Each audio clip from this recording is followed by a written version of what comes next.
불편한 감정을 숨길 수가 없는 것이지요. 한국을 대하는 일본의 태도는 여전히 마치 자신들이 대한민국을 식민 지배하고 있는 듯 깔보고 있는 태도입니다. 며칠 전 뉴스를 보니까 일본 외무상이 자기를 취재하러 온 한국 기자들이 일본산 카메라를 들고 있는 모습을 보고 조롱하듯 한 발언을 했지요. 불매 운동을 한국에서 벌이고 있으면서 왜 너희들은 한국산 카메라를 들고 있느냐라는 의미가 담겨 있는 비아냥거림이었습니다. 1965년도에 체결했던 한국 노동자들의 강제징용에 대한 청구권 협약을 우리가 이제 어겼다고 우기지요. 그래서 역사는 바꿔 쓸 수 없다라는 적반하장식의 발언을 일본에서 하고 있습니다. 역사는 그들이 바꿔 쓰고 있음에도 불구하고 우리에게 그렇게 발언했던 것이지요. 여전히 독도는 우리 땅임에도 불구하고 아직까지 자기의 땅이라고 우기는 모습을 볼 때마다 참으로 화가 날 때도 있습니다. 세계 2차 대전이 끝나고 독일은 전범 국가로서 과거 역사를 반성하고 주변 국가와 이제 우호 관계를 맺으며 또 후손들에게는 정직하게 역사를 반성하는 가르침들을 하고 있습니다. 근데 동일하게 세계 2차 대전의 전범 국가였던 일본은 패전을 하였음에도 불구하고 역사를 왜곡하고 그리고 여전히 과거를 반성하지 않는 모습을 보이고 있는 것이지요. 2차 대전이 마치고 독일은 동과 서로 분리가 되었습니다. 근데 일본은 남과 북으로 분리되지 아니하고 고스란히 대한민국이 남과 북으로 분리되는 오히려 일본이 받아야 될 그 피해를 우리가 대신 짊어지게 되었던 것이지요. 이런 역사적인 아픔이 있는 이런 과거의 역사를 갖고 있는 대한민국이 오늘날 우리를 대하는 일본의 태도를 바라볼 때 여전히 마음은 참으로 불편합니다. 그래서 인터넷 기사에 일본의 망언이 올라올 때마다 댓글을 봅니다. 댓글을 보면 일본은 망해야 된다, 가라앉아야 된다, 지진 때문에 폭망해야 된다라는 댓글이 이제 대한민국의 대부분의 감정이 아마 동의하고 싶을 만큼의 그런 발언들을 그 댓글로 다는 모습을 보게 되지요. 우리는 그런 모습을 볼 때 어떤 감정이 드십니까? 그런 기사, 그런 뉴스를 볼 때마다 일본에 대한 어떤 마음이 드시는지요? 정치적인 발언을 하고 있는 것이 아니라 우리가 본문에 나와 있는 요나의 마음을 좀 더 이해하기 쉽도록 하기 위해서 한국과 일본의 관계를 이야기하고 있는 것입니다. 만약 하나님께서 우리에게 지금 당장 일본에 가서 하나님의 말씀을 선포하고 그들에게 회개를 촉구해라. 그렇지 않으면 그들의 죄악이 하나님께 상달되어 곧 하나님의 심판이 그들에게 임할 터이니 가서 속히 회개하라 말씀을 선포하라고 우리에게 명령하신다면 우리는 어떤 마음이 들겠습니까? 잘 됐다. 그렇게 그 나라가 망하기를 기대했는데 우리가 가서 복음을 전하지 않으면 그 나라는 곧 하나님에 의해서 심판받고 망하겠구나. 이런 마음이 들지 않겠습니까? 하나님 우리에게 가라 명령하실 때 하나님 저는 가지 않겠습니다. 다른 나라라면 제가 가겠지만 일본만큼은 가지 않겠습니다. 오늘날의 일본과의 관계를 염두에 두고 볼 때 그런 마음이 충분히 우리에게 들 수 있다는 거죠. 요나가 바로 그런 마음이 들었습니다. 하나님께서 요나에게 너는 당장 니느웨 성에 가서 그들의 죄악을 뉘우치도록 말씀을 선포하라 명령하셨습니다. 지금 그들의 죄가 가득해서 그들이 회개하지 아니하면 하나님의 진노와 심판이 그들에게 임할 터이니 너희는 속히 가 그들이 회개할 수 있도록 말씀을 선포하라고 했습니다. 근데 요나는 가고 싶은 마음이 없었어요. 이 니느웨는 이스라엘의 원수 국가였던 아수르의 수도였습니다. 끊임없이 과거 역사를 들춰보면 아수르가 계속해서 이스라엘을 공격해오고 이 백성들에게 마음의 상처와 아픔을 주었던 그런 나라였습니다. 요나의 마음도 아수르는 망해야 된다라는 마음이 가득했습니다. 그런 마음이 들고 있는 요나에게 가서 그 나라 수도 사람들, 그 백성들 구원할 터이니 속히 가서 회개 촉구하는 메시지를 선포하라 명령하시니 요나는 순종하고 싶은 마음이 조금도 들지 않았습니다. 그는 배를 타기 위해서 욥바로 내려갔습니다. 니느웨는 이스라엘 나라의 기준에 볼 때에 동쪽편에 있었습니다. 그러니까 배를 탈 이유가 없지요. 육로로 해서 동쪽편으로 가면 니느웨 성에 갈 수 있는데, 그럼 욥바라는 항구 도시로 내려갔습니다. 서쪽에 있는 도시에 내려가서 배를 타는 거죠. 다시스로 가는 배가 마침 보였습니다. 다시스는 이 니느웨는 정반대 방향으로 가는 이 서쪽 방향이죠. 돈을 주고 이제 배에 올라 배 아래 내려가 잠을 청했습니다. 하나님께서 요나의 발걸음을 멈추기 위해서 풍랑을 보냈습니다. 선장과 사공이 배가 침몰할까봐 그들의 신에게 기도하고 모든 물건을 버리면서 이제 어떻게 하면 이 풍랑을 통해서 살 수 있을까 고민하고 애타고 있을 때 요나는 아래서 잠을 자고 있는 거죠. 선장에 내려와서 요나를 깨웠습니다. 너는 왜 자고 있느냐? 너희 하나님께 기도해라. 혹 너희 하나님이 살아계시면 우리를 망하지 않도록 하지 않겠느냐? 기도하라 명령했습니다. 그때 이제 선장과 사공들이 우리가 지금까지 만나보지 못했던 풍랑이 인 것을 보니 이 풍랑에는 무슨 의미가 있는 것 같다. 우리가 한번 제비 뽑아 이 풍랑이 누구에게로 말미암은 풍랑인지 한번 알아보자 했습니다. 제비를 뽑았더니 요나가 뽑혔습니다. 사람들이 요나에게 묻습니다. 너는 어디에서 왔고 어느 민족의 사람이고 직업이 뭐냐? 요나가 대답합니다. 나는 히브리 사람이고 이 바다와 하늘을 지으신 하나님을 경외하는 사람입니다. 근데 하나님은 나에게 니느웨로 가라 명령하셨지만 제가 그 명령에 순종하기 싫어 이렇게 도망가고 있는 중입니다. 자초지종을 설명했습니다. 사람들이 깜짝 놀라는 거죠. 아, 너 때문이구나. 왜 너는 어찌 하나님께 그렇게 행동했느냐라고 이야기합니다. 우리가 어떻게 하면 이 풍랑이 잠잠하겠느냐 묻습니다. 요나가 보니 제비 뽑힌 걸 보니까 아, 나 때문에 이 풍랑이 일어난 것이구나 싶어서 자기를 바다에 던지라고 합니다. 그러면 이 풍랑이 잔잔해질 것이라고 이야기했지요. 사공과 이 선장은 그렇게 할 수 없어 열심히 노를 저어 그 배를 육지에 대려고 노력했습니다. 그러나 바다가 더 크게 뛰놀자 그들이 두려워 요나를 바다에 던져버렸지요. 요나가 바다에 들어가자 거짓말처럼 그 바다가 잠잠해졌습니다. 우리는 이 본문의 말씀을 보면서 하나님께서 요나에게 명령하셨을 때에 이 요나의 마음에는 니느웨 가고 싶은 마음이 조금도 없었다는 것을 볼 수 있죠. 순종하고 싶은 마음이 하나도 없었습니다. 이 감정이 동의가 되지 않는 겁니다. 내 생각, 내 감정, 내 기준에 비추어 볼 때 하나님의 명령은 내가 따르고 싶지 않았던 겁니다. 거절하고 도망가는 것이지요. 요나는 선지자였습니다. 선지자라고 하면은 우리가 보통 알고 있는 일반적인 선지자의 모습과는 전혀 다른 모습을 보여주고 있습니다. 참으로 인간적이고 우리와 좀 닮은 모습이 있지 않습니까? 우리도 하나님께서 말씀하신 것을 순종하고자 마음을 먹지만 그러나 때로는 내 뜻과 맞지 않을 때, 내가 원하지 않은 것이 있을 때, 기대하는 것과 다를 때 우리도 하나님의 뜻에 순종하지 않을 때가 많습니다. 오히려 거부하고 거절하고 싶은 마음이 들 때가 더 많습니다. 요나와 다를 바 없는 모습이 우리에게도 보이는 것이지요. 요나의 불순종은 그것은 하나님으로부터 멀리 도망가는 것을 이제 우리에게 보여주고 있는 겁니다. 그가 배를 타고 하나님의 계획과 점점 멀어지고 있다는 것은 이것은 불순종은 하나님 저 싫습니다, 안 합니다 이렇게 말로만 하는 것이 아니라 내 믿음이, 내 신앙이, 내 마음이 하나님과 멀어지고 있다는 것을 보여주고 있는 거죠. 이게 불순종은 하나님과 멀어지는 행동인 것입니다. 이 본문에서 요나서의 중심 주제는 아무리 우리가 불순종하고 하나님부터 멀리 도망간다 할지라도 하나님의 시선을 피할 수 없는 존재라는 것을 우리에게 보여줍니다. 아무리 멀리 도망가려고 해도 하나님으로부터 도망갈 수 있는 자는 없다는 것을 우리에게 교훈해 주고 있는 것이지요. 어차피 우리의 고집은 꺾이고 하나님께 순종할 수밖에 없는 존재가 바로 우리들임을 요나를 통해서 말씀해 주고 있는 것입니다. 하나님은 니느웨 성 사람들이 회개하고 구원받기를 원하셨습니다.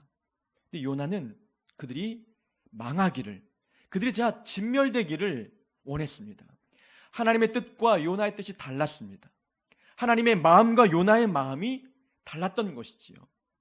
이 다른 이유가 어디에서 출발된 것이냐라는 겁니다. 요나는 구약 백성들이 갖고 있었던 선민 사상을 가지고 있었어요. 선민 사상이라는 것은 하나님이 우리 민족을 택해 주셨다는 겁니다. 그래서 하나님은 우리 민족만 구원해 주시고 우리 민족만 사랑해 주신다고 하는 그런 편협된 사상을 갖고 있는 거예요. 이방 민족들은 하나님의 구원을 받을 만한 자격이 없는 자들, 그들은 죽어 마땅한 죄인이라는 생각이 선민 사상에 드러나고 있는 그런 생각들이죠. 요나는 그런 선민 사상을 통해서 자기의 생각이 나온 겁니다. 그의 감정에서 그의 계획이 나온 거예요. 그의 기준에서 자기의 뜻이 발언되어 나온 것입니다. 근데 하나님의 계획과 하나님의 마음과 하나님의 뜻은 어디에서 출발된 것이냐? 그것은 사랑의 마음에서 출발된 겁니다. 아무리 이방 민족이라 할지라도 하나님은 그들이 멸망당하는 것을 두고 보지 않으시는 겁니다. 그들을 사랑하기 때문에 그들에게 회개의 기회를 주고 돌이켜 하나님의 자녀가 될 수 있도록 그들에게 은혜와 자비를 베푸시는 겁니다. 사랑에 기초한 하나님의 뜻이기 때문에 민족이 누구건 하나님은 동일하게 그들에게 메시지, 그 복음을 전파하고 싶으셨던 것입니다. 하나님의 사랑에서 출발한 이 하나님의 계획, 하나님의 뜻, 자기 감정의 기준을 두고 있는 요나 입장에서는 이해하기 어려운 하나님의 계획이었습니다. 하지만 우리가 따지고 보면은 요나도 하나님의 사랑을 받을 만한 자격이 없는 자였지만 그도 사랑을 받은 자 아닙니까? 이스라엘 백성들이 왜 하나님께 선택을 받았습니까? 그들의 행위가 선하기 때문이었나요? 하나님의 주권적인 무조건적인 선택에 의해서 그들이 택함을 받은 거예요. 전적으로 하나님의 사랑에 근거한 선택이었다는 것입니다. 하나님 우리를 불러 이 자리에 나오게 한 것도 하나님의 사랑 때문입니다. 믿지 않는 자들, 그들에게도 하나님은 동일한 사랑을 베풀기를 원하고 계시는 것이지요.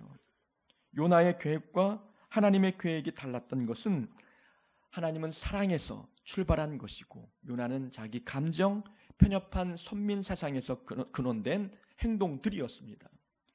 한번 보십시오. 하나님은 여전히 요나를 사랑하고 계십니다. 자, 요나가 다시스로 가는 배를 탔지만 풍랑을 만났습니다. 그러면 이 풍랑은 하나님께서 요나에게 보낸 징벌입니까? 심판입니까? 아니면 사랑입니까? 이것은 하나님이 요나를 사랑하기 때문에 보낸 풍랑이지요. 하나님은 요나가 하나님으로부터 멀리 벗어나는 것을 원치 않으셨어요. 그를 돌아오도록 부르기 위해서 그의 앞길을 풍랑을 통해서 막으신 겁니다. 그러니까 풍랑은 눈으로 볼 때 위험하고 우리 목숨을 위태롭게 만드는 이런 고난의 대상이지만 하나님이 볼 때에는 요나의 발걸음을 멈춰서게 만드는 사랑의 표현이었습니다. 풍랑을 통해서 막으시고 그들을 부르는 겁니다. 돌아오라고 요나에게 손짓하고 계신 하나님의 사랑이지요. 풍랑을 통해서도 하나님께서 요나를 얼마나 사랑하고 계신지 충분히 엿볼 수 있는 것입니다. 우리는 우리가 미워하는 사람을 하나님께서 사랑하실 때 우리는 납득하기 어려울 때가 많습니다. 왜 하나님은 저 사람을 사랑하실까? 왜 저 민족, 저 나라를 사랑하실까? 우리의 짧은 지식으로 또 우리의 속 좁은 마음으로는 도저히 납득하기 어려운 행동을 하나님이 보이실 때가 있다는 것이지요. 그 모든 것이 하나님의 사랑에서 출발한 것임을 우리는 기억해야 되는 것입니다. 하나님의 뜻과 나의 뜻이 다를 때 우리는 가장 먼저 해야 될 것은 기도입니다. 기도는 내 뜻을 접을 수 있도록 내 마음을 움직이게 만듭니다. 하나님 뜻에 순종할 수 있는 힘을 기도를 하는 자들은 하나님께 공급을 받는 거죠. 그래서 하나님의 명령이 나에게 주어질 때, 하나님의 말씀이 내 마음에 들어오면 우리는 가장 먼저 기도부터 해야 되는 겁니다. 기도를 통해서 순종할 수 있는 힘을 공급받아야 되는 것이지요. 요나의 문제는 기도하지 않은 데 있었습니다. 2절에 보면 하나님께서 요나에게 말씀하시죠. 너는 니느웨 성에 가서 그것을 향하여 외치라. 그 악독이 내 앞에 상달되었음이니라. 하나님의 말씀을 딱 들었을 때 요나는 감정이 동의가 되지 않으면 기도부터 해야 됩니다. 내 마음이 움직이지 않은데 도와달라고 하나님께 기도해야 되죠. 근데 요나는 기도해 보지 아니하고 바로 욥바로 내려가 하나님으로부터 도망가기 시작합니다. 내키지 않은 그 마음이 들 때에 기도하면 하나님께서 은혜를 부어주시고 마음의 부정적인 생각들을 제거해 주실 텐데, 기도하는 대신 요나는 도망가는 것을 선택하고 맙니다. 정반대 방향으로 가는 배를 타고 배 밑에 들어가 잠을 잡니다. 풍랑이 일자 선장이 자고 있는 요나를 깨워서 뭐라고 말합니까? 기도해라. 너희 하나님께 기도해봐라. 하나님이 우리를 그러면 망하지 않게 하시지 않겠느냐. 하나님은 사람의 입을 통해서 요나에게 기도해라, 지금은 잘 때가 아니라 기도할 때임을 말씀합니다. 요나가 얼마나 기도하지 않고 영적으로 잠들어 있는지 그가 배 밑에 자고 있는 행동을 통해서 우리가 알 수 있는 거죠. 선장이 말을 해도 요나는 기도하지 않았습니다. 사공들이 제비를 뽑았습니다. 요나가 단번에 걸렸죠. 그럼 그때 깨달아야 되죠. 하나님께서 나 때문에 이 풍랑을 보내셨구나. 이 제비 뽑는 결과를 통해서도 요나는 기도해야 되는 거였습니다. 자기 잘못을 깨닫고 하나님이 나를 꼭 집어 불러내실 때에 자기의 죄를 깨닫고 회개하며 하나님 앞에 용서를 구해야 되는 것이지요. 그런데 이 요나는 기도하는 대신에 어떻게 선택합니까? 나를 바다에 던지라는 거예요. 그만큼 니느웨 성에 가서 회개의 메시지를 전하는 것보다 차라리 죽는 게 낫다라는 행동을 보여주고 있는 것이지요. 바다를 잠잠케 할 수 있는 방법은 요나를 바다에 던지는 것만이 아니라 그가 배 위에서 회개 기도만 했어도 되는 것이었습니다. 근데 요나는 그래도 기도하지 않았어요. 바다에 들어가 물고기 뱃속 안에 들어갔을 때, 그때 비로소 하나님의 사랑과 은혜와 그 마음을 깨닫고 그때 기도하게 되는 것 아닙니까? 그러니까 요나는 그가 왜 불순종했느냐? 기도하지 않았기 때문인 거예요. 기도해 보면 하나님의 마음을 깨닫고 하나님의 뜻을 깨닫고, 그리고 방법과 뭔가 실마리가 보이지 않을 때 기도하면 방법이 보이고 계획이 보이고, 그리고 하나님의 도움의 손길이 보이고 할 수 있는 힘이 내게 주어지는데, 기도하지 않으니 하나님의 명령은 내가 순종하기 어려운 명령처럼 느껴질 수밖에 없는 것입니다. 하나님께서 우리에게 말씀하실 때 우리도 그런 느낌이 들 때가 있어요. 저 말씀 순종하기 어려운 말씀이구나. 저 말씀은 나와는 상관이 없는 말씀이야. 순종을 포기하는 마음이 들 때가 참 많다는 것이지요. 근데 그런 마음이 들 때마다 기도하는 거예요. 기도하는 것은 곧 우리가 지난주에 말씀을 들었듯이 기도의 힘은 변화시키는 데 있는 것이 아니라 수용하는 데 있다고 우리가 들었어요.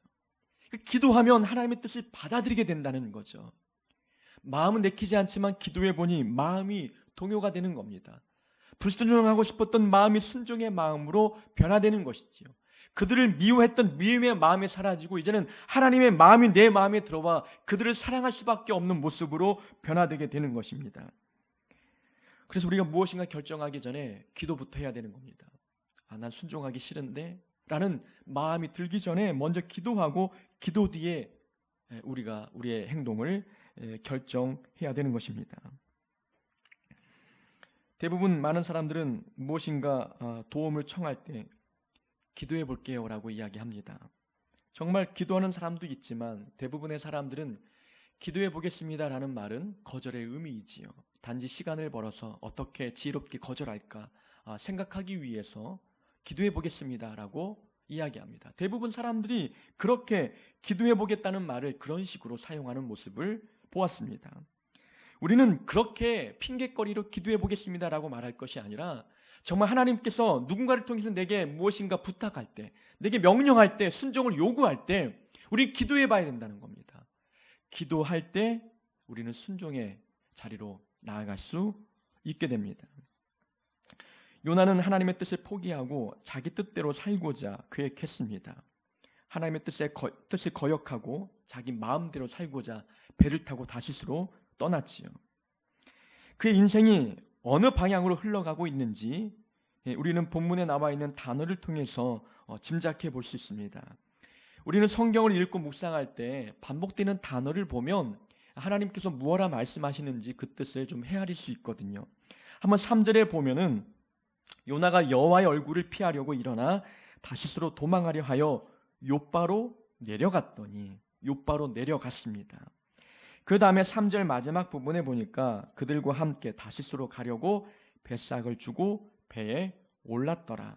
자, 배에 올랐다라는 단어를 쓰고 있지만 이 올랐더라라는 단어의 원문의 뜻은 내려갔다라는 뜻이 있습니다. 그래서 원문의 뜻 그대로 번역해 보면 뱃삭을 주고 배에 내려갔더라라고 말하는 것이 옳지요. 5절 끝부분에 보면은 그러나 요나는 배 밑층에 내려가서 누워 깊이 잠이 든지라. 내려갔다라는 단어가 반복되고 있습니다. 요나는 욥바로 내려갔고 배에 내려갔고 배 밑층에 내려갔습니다. 그리고 이제는 바다 밑에 내려갔고 물고기 뱃속까지 내려가는 인생이 되고 있는 것이지요. 우리는 이 단어의 반복된 모습을 보면서 요나의 인생이 내리막길을 걷고 있다는 것을 깨닫게 되는 겁니다. 하나님의 뜻에 반하여 살아가고 있는 사람의 인생, 하나님의 뜻에 순종하지 않고 자기 뜻대로 살고 있는 사람의 인생은 내리막길이 될 수밖에 없다는 것을 보여주고 있는 것입니다. 내 뜻대로 살고 내가 원하는 대로 살면 내 인생이 올라갈 것처럼 생각합니다. 사람의 눈으로 볼 때는 올라가는 것처럼 보이지만 그러나 하나님의 눈으로 보면, 하나님의 기준으로 볼 때에는 내리막길을 걷고 있는 것이지요. 순종은 때로는 손해처럼 보일 때가 있습니다. 감정의 손해, 시간적인 손해, 물질의 손해를 볼 수 있을 때가 있어요. 감정의 손해를 볼 때마다 내 자존감이 내려가는 것 같고, 물질의 손해를 볼 때마다 내 경제 상황이 더 바닥으로 내려가는 것 같은 느낌이 들 때가 있다는 거예요. 그러나 우리 눈으로 볼 때 내려가는 인생처럼 보여도 순종하는 자는 하나님 나라에서 올라가는 인생을 살게 되는 것입니다. 순종이 얼마나 중요한지 우리는 이스라엘의 초대 왕이었던 사울 왕을 통해서 알 수 있지요. 하나님께서 사울을 이스라엘의 첫 번째 왕으로 세우셨습니다. 처음에는 그를 마음에 들어 했지만 결정적으로 하나님께서 그를 버리셨던 사건이 있습니다. 아말렉과의 전투에서 하나님은 사울 왕에게 명령하셨습니다. 아말렉 족속의 모든 살아 숨쉬는 생명들을 진멸하라 명령하셨습니다. 사람이든 여자아이건 또 어린아이건 갓난아이건 아니면 가축이건 모든 동물까지 다 죽이라고 명령하셨어요. 그런데 사울 왕은 하나님께 제물을 드려야 된다는 미명하에 건강해 보이는 또 값나가는 제물들, 그 가축들은 데리고 왔습니다. 그때 하나님께서 사울이 순종하지 않는 모습을 보고 그를 버리시기로 작정하십니다. 그래서 하나님께서 순종이 제사보다 낫다라는 말씀을 하고 있는 것 아니겠습니까? 그는 전쟁에서 승리했어요. 많은 전리품도 빼앗아 왔습니다. 세상 눈으로 볼 때에는 그의 인생이 성공의 길로 올라가는 것 같고 부유한 삶으로 더 나아지는 것 같지만 순종하지 않은 그 행위로 인하여서 그의 인생은 그 뒤부터 내리막길을 걷게 되었습니다. 순종을 등지면 우리의 삶은 내리막길로 갈 수밖에 없다는 것을 사울 왕을 통해서 깨닫게 되지 않습니까? 구약의 고난을 받았던 요셉, 야곱의 12아들 중에서 11번째 아들이었던 요셉, 그는 사람의 눈으로 볼 때에는 그의 인생이 내리막길을 가는 것 같습니다. 형들에 의해서 팔림을 당해 이제 애굽의 노예로 팔려갔고 보드발 집에서 노예 생활을 하다가 이제는 누명을 쓰고 감옥, 지하 감옥에 들어갑니다. 점점 아버지의 사랑을 받고 아버지의 은혜를 누리며 살아왔던 요셉의 인생 길이 점점 내리막길로 걷고 있는 것 같지만 그러나 하나님 입장에서 볼 때에 요셉의 인생은 하나님의 계획에 가까워지고 있는 거였어요. 하나님의 계획에 점점 올라가고 있는 인생을 요셉은 살고 있었던 것입니다. 그가 노예 생활을 할 때, 지하 감옥에 갇혔을 때 하나님과 동행하며 늘 순종하는 삶을 살았던 것입니다.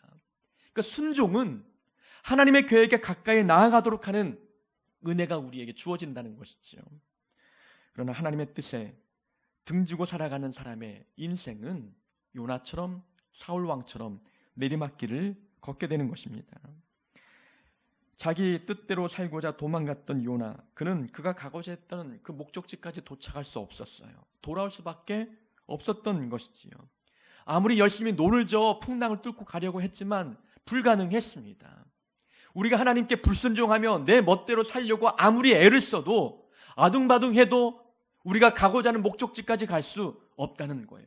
우리 인생은 내리막길을 달릴 수밖에 없다는 것입니다. 순종하는 길만이, 하나님께서 우리에게 말씀하시는 모든 성경의 모든 말씀, 그 말씀에 순종하는 길만이 우리 인생이 하나님께 좀 더 가까이 나아가고 은혜의 길로 올라갈 수 있는 방법임을 우리에게 가르쳐주고 있습니다.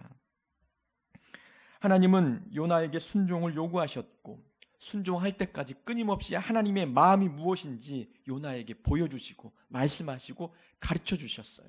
한 번만 말씀하는 것이 아니라 다양한 여러 방편을 통해서 하나님은 요나에게 말씀해 주셨다는 겁니다. 음성을 통해서, 환경을 통해서, 사람의 입을 통해서, 상황을 통해서 하나님은 요나에게 말씀하셨어요. 2절에서는 육성을 들려주셨죠. 요나야, 네가 니느웨 성에 가야 되겠다. 그들의 죄가 가득하니 가서 회개를 촉구하도록 그의 마음들을 움직여 주거라. 하나님께서 분명하게 당신의 음성을 통해서 하나님의 뜻이 무엇인지를 알려주셨지요. 우리 같으면 하나님의 음성이 내 귀에 들리면 그래도 신비한 체험을 했으니까 하나님 살아계심도 느끼고 순종해야 되겠다고 하는 그런 두려운 마음이 들 텐데 요나는 도망가 버렸어요. 그래서 하나님은 이제는 환경을 통해서 말씀합니다. 풍랑을 만나게 하셨지요.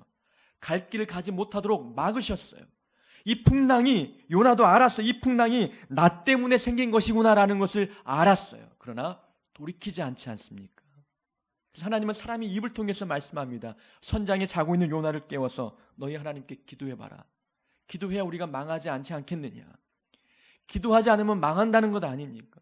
그가 기도하라는 겁니다. 하나님께서 지금 사람의 입을 통해서 내가 불순종하고 있는 것을 아시고 기도하라 말씀하는구나. 많은 사람들이 제비 뽑힌 요나를 보면서 어찌하여 너가 하나님께 그렇게 행동했느냐? 왜 그렇게 행동했느냐? 믿지 않는 사람들이 보기에도 내가 하나님 앞에 지금 잘못하고 있다는 것을 그들이 알고 있는 거예요. 사람의 입을 통해서 내가 정말 하나님 앞에 잘못 살고 있다는 것을 하나님이 내게 들려주고 있다는 겁니다. 그런데 요나는 그래도 순종하지 않습니다. 제비 뽑기를 통해서 이젠 상황을 하나님이 조성하시고 이 상황을 통해서 하나님의 강력한 뜻을 보여주고 계시잖아요. 니느웨 성에 가지 아니하면 안 될 것 같은 상황을 하나님이 요나에게 이렇게 몰아가고 있는 겁니다. 하나님의 명령은 순종하지 아니하면 안 된다고 하는 것을 끊임없이 보여주고 계십니다. 하나님 저 몰랐어요. 하나님이 그렇게 농담으로 말씀하시는 줄 알았고 그리고 저는 그 음성이 그냥 환청인 줄만 알았어요. 핑계댈 이유가 없다는 겁니다. 하나님은 여러 번 말씀하셨어요. 육성을 통해서, 환경을 통해서, 사람의 입을 통해서, 조건을 통해서 우리에게 끊임없이 말씀하셨다는 겁니다. 하나님을 우리가 배울 때에 하나님 저 하나님 뜻이 그것인지 저 정말 몰랐습니다. 핑계댈 수 없다는 것을 우리에게 보여주고 있는 것이지요. 하나님은 오늘날 우리에게도 끊임없이 말씀합니다. 설교를 통해서, 성경 말씀을 통해서, 먼저 믿은 친구나 부모님이나 또 친지를 통해서 끊임없이 하나님의 말씀을, 하나님의 뜻을 우리에게 들려주고 있어요. 그걸 듣고 있으면서도 우리 마음이 움직이지 않는 겁니다. 하나님 앞에 나오지 않고 하나님 뜻에 순종하지 않는 모습을 보이고 있다는 것이죠. 우리가 하나님 나라에 가서 거짓 나사로를 홀대했던 부자가 하나님 살아계신지 전 몰랐어요. 진작 알려주시지요. 핑계대지 않았습니까? 너희에게 보낸 선지자가 몇 명인데 그런 핑계를 대느냐. 부자가 들었던 그 말씀을 우리에게도 하나님께서 들려주지 않겠습니까? 하나님은 여전히 우리에게 환경을 통해서 여러 방편, 다양한 방법을 통해서 우리에게 말씀하시는 거예요. 하나님의 뜻이 어디에 있는지, 우리가 순종해야 될 하나님의 계획이 무엇인지를 끊임없이 말씀해 주고 계십니다. 우리는 그것을 듣고 순종해야 되는 겁니다. 순종을 방해하는 결정적인 걸림돌은 우리의 고집입니다. 우리의 성격. 이 요나의 고집 참 대단했습니다. 하나님이 방금 말씀드렸던 대로 4번의 다른 방법을 통해서 말씀하셔도 끝까지 뻗팅기고 있지요. 절대 나는 듣지 않을 거야. 차라리 날 바다에 던져 죽이라고 이야기하고 있는 이 요나의 고집입니다. 불순종의 대가는 무엇이겠습니까? 고집을 부려도 하나님의 고집에 우리는 이길 수 없는 거예요. 어차피 순종할 수밖에 없는 그런 인생을 우리는 살 수밖에 없어요. 그러면 어차피 순종할 거 빨리 고집을 꺾고 하나님이 말씀하시는 그 말씀에 순종하는 것이 더 낫지 않겠어요? 세월 낭비, 시간 낭비가 된다는 겁니다. 불순종하는 사람에게 주어지는 가장 무서운 형벌은 세월을 낭비한다는 거예요. 시간을 낭비하는 것이, 이것은 인생에 있어서 가장 큰 저주 아니겠습니까? 하나님이 우리를 저주하고 벌 주는 분은 아니지만 불순종의 대가는 우리가 스스로 선택하는 거예요. 시간을 낭비하는 일들을 우리가 그런 결과를 초래한다는 것입니다. 젊을 때 방황하다가 늦지막히 예수 믿고 구원받은 사람들의 고백을 들어보면 대부분 내가 왜 빨리 예수 믿지 않았을까? 예수를 좀 더 빨리 믿었다면 그렇게 후회스러운 삶을 살지 않았을 텐데, 고백하는 자들이 부지기수입니다. 지금까지 주님 만나기 전에 모든 삶은 다 시간 낭비처럼 느껴지는 거예요. 어차피 원점으로 돌아올 바에 빨리 순종하고 하나님께 돌아오는 것이 현명한 지혜 아니겠습니까? 여전히 세상에 많은 사람들을 하나님은 부르시고 계십니다. 하나님의 뜻에 순종하고 하나님의 그 품 안으로 들어오도록 사람의 입을 통하여, 말씀을 통해서, 여러 책과 많은 것들 통해서 말씀하십니다.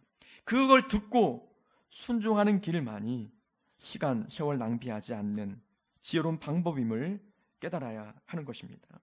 하나님 우리에게 많은 방법을 통해서 말씀하십니다. 핑계치 못하도록 우리에게 말씀하실 때 그 말씀에 귀를 기울여 우리가 속히 순종할 수 있는 자들이 돼야 하는 것입니다. 우리에게도 니느웨가 있습니다. 요나가 그렇게 가기 싫었던 곳 니느웨, 우리에게도 가기 싫은 장소가 있고 만나기 싫은 사람이 있고 사랑을 베풀기 싫은 대상이 있고 정말 용서하고 싶지 않은 그런 사람이 있습니다. 그들이 우리에게 니느웨입니다. 하나님은 그런 니느웨로 우리를 보내고 계시는 거예요. 그들에게 가서 하나님의 사랑을 전하라고 우리를 도구 삼길 원하십니다. 우리가 받은 하나님의 사랑을 우리가 사랑의 통로가 되어서 그들에게 전하도록 하나님은 원하고 계시는 거예요. 우리는 사랑의 통로이고 하나님의 사랑이 우리를 통로로 해서 니느웨까지 흘러가도록 하나님은 원하고 계시는 거예요. 보기 싫고 사랑하기 싫고 용서하기 싫고 하는 그런 사람과 장소와 그 공동체를 향해서 우리에게 사랑을 베풀라 명령하십니다. 그 하나님의 뜻에 순종하는 길만이 우리가 하나님의 자녀라는 사실을 증명하는 방법입니다. 하나님의 뜻과 우리의 뜻이 다를 때 우리는 순종하도록 위하여 끝까지 기도해야 합니다. 어차피 순종하기 위해서 우리는 기도해야 순종의 자리로 나아갑니다. 불순종의 인생은 내리막길을 걷는 것임을 기억해야 되고, 또 하나님은 순종할 때까지 우리에게 다양한 방편을 통하여 말씀하시는 분임을 기억해서 우리는 속히 순종할 수 있는 자들이 되어야 될 줄로 믿습니다. 우리 한들특교회 모든 성도님들은 하나님의 말씀이 들려질 때에 그 모든 말씀 앞에 순종하고자 결단하는 그런 복된 하나님의 자녀 되기를 주의 이름으로 축원합니다.